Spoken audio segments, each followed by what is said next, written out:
शुरुआत कर रहे हैं आपके और हमारी जेब से जुड़ी खबर से। रिजर्व बैंक ऑफ इंडिया ने रेपो रेट बढ़ा दिया है। 2 महीने में ये दूसरी बार है जब रेपो रेट बढ़ा दिया गया है।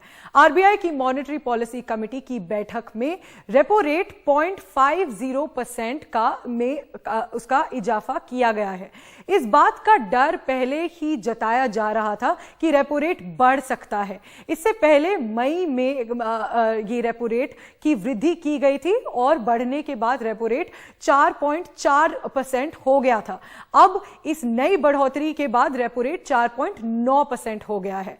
आरबीआई लगातार ये कह रही है कि महंगाई पर काबू करने के लिए ये फैसले लिए गए हैं। आरबीआई के फैसले से पहले ही कुछ बैंक ब्याज दरों में बढ़ोतरी कर चुके हैं, जिसमें कैनरा बैंक और एचडीएफसी बैंक और आईसीआईसीआई बैंक भी शामिल हैं।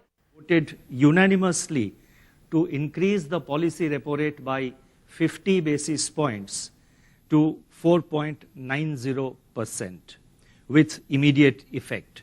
India's gross domestic product, that is GDP growth, in 21-22 is estimated at 8.7%. This level of real GDP in 21-22 has exceeded the pre-pandemic, that is the 2019-20 level.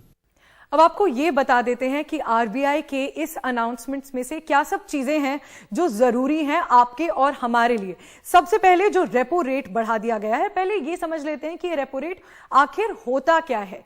ये rate वो ब्याज दर है जिस पर रिजर्व बैंक कमर्शियल बैंक्स यानी कि HDFC या ICICI और कोई भी बैंक को लोन देती है। जब ये बैंक्स आगे जाकर हमें लोन देते हैं, ये उसी रेट के अनुसार अपनी मार्जिन ऐड कर आपको और हमें होम लोन या ऑटो लोन या कोई भी और लोन देते हैं। तो जब रिजर्व बैंक ने अपना ये ब्याज दर कमर्शियल बैंक्स के लिए बढ़ा दिया है, ये बैंक्स यही ब्याज दर आगे आप तक को और हम तक भी पहुंचाएंगे। तो इसलिए ये उम्मीद की जा सकती है कि आप जो ब्याज अपने लोन्स पर चुकाते हैं वो और ज्यादा बढ़ सकता है। अभी आपके जो करंट लोन्स हैं उन पर भी और जो लोन्स आप आगे लेने जाएंगे उन पर भी। ये एक जरूरी अनाउंसमेंट है जो रिजर्व बैंक ने आज की है। अब ये समझ लेते हैं ये क्यों की गई है। रिजर्व बैंक अक्सर रेपो रेट्स बढ़ाता है ताकि जो इकोनॉमी में इन्फ्लेशन है यानी कि जो प्राइसेस बढ़ रहे हैं उनको कम किया जा सके, क्योंकि इससे आप और हम कम पैसे बैंक से लोन लेंगे, कम डिमांड करेंगे और इसकी वजह से प्राइसेस या दाम जो हमारी इकोनॉमी में है वो कम हो जाएंगे। तो इस अनाउंसमेंट से आरबीआई इन्फ्लेशन को टारगेट कर रहा है। अब इससे 50.50% से आरबीआई ने रेपो रेट बढ़ा दिया है और इससे रेपो रेट चला गया है 4.9%। अब जो दूसरी जरूरी अनाउंसमेंट आरबीआई ने आज की है वो ये है कि इन्फ्लेशन का जो आरबीआई का फोरकास्ट है, यानी वो दामों को और कितना आगे ऊपर बढ़ते हुए देख सकते हैं। आरबीआई ने कहा है कि इन्फ्लेशन का जो मेजर है जिसको हम कहते हैं इन्फ्लेशन रेट, वो 6% से ऊपर रह सकता है दिसंबर के महीने तक, यानी पहले 3 क्वार्टर्स तक इस साल के। तो आरबीआई उम्मीद कर रहा है कि दिसंबर तक इन्फ्लेशन उसके आरबीआई के टारगेट से ऊपर रहेगा, 6% से ऊपर रहेगा और इन्फ्लेशन बढ़ते क्रूड ऑयल के दामों की वजह से बढ़ रहा है और इसकी वजह से आरबीआई ने रेपो रेट भी बढ़ाया है। अब तीसरी जरूरी चीज है ग्रोथ फोरकास्ट। आरबीआई अपनी पॉलिसी में हमेशा इस साल के लिए जिस साल में हम अभी हैं उसके लिए अपनी ग्रोथ की फोरकास्ट बताता है। आरबीआई ने पिछले अपनी मॉनेटरी पॉलिसी में अप्रैल में इस ग्रोथ फोरकास्ट को 7.2% पर रखा था और इस बार भी आरबीआई ने इस नंबर को चेंज नहीं किया है। वो अभी भी यही उम्मीद करते हैं कि इस साल जीडीपी ग्रोथ यानी हमारी इकोनॉमी 7.2% से बढ़ेगी। अब ये थी आरबीआई के पॉलिसी की अनाउंसमेंट की पॉइंट्स या की हाइलाइट्स जो आपको और हमें पता होनी चाहिए। अब ये देख लेते हैं कि जो रेपो रेट बढ़ा है उससे आप पर और हम पर आखिर असर क्या पड़ेगा। इस रेपो रेट की वजह से बैंक्स अपना इंटरेस्ट रेट भी बढ़ाएंगे जैसे कि हमने बताया था।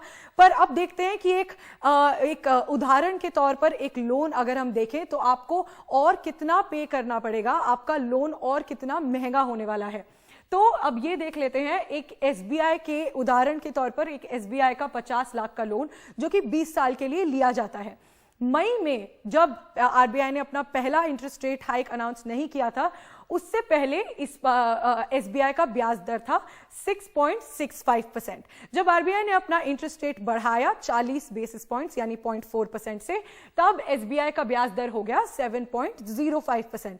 अब ये उम्मीद की जा रही है कि जब RBI ने एक और हाइक अनाउंस किया है, RBI ने फिर से 50 बेसिस पॉइंट से इस इंटरेस्ट रेट को बढ़ा दिया है, तो अब ये उम्मीद की जा रही है कि SBI फिर से फॉलो करेगा और SBI भी अपना इंटरेस्ट रेट 7.5% पर ले जाएगा, जैसे कि उसने पहले फॉलो किया था 40 बेसिस पॉइंट का हाइक।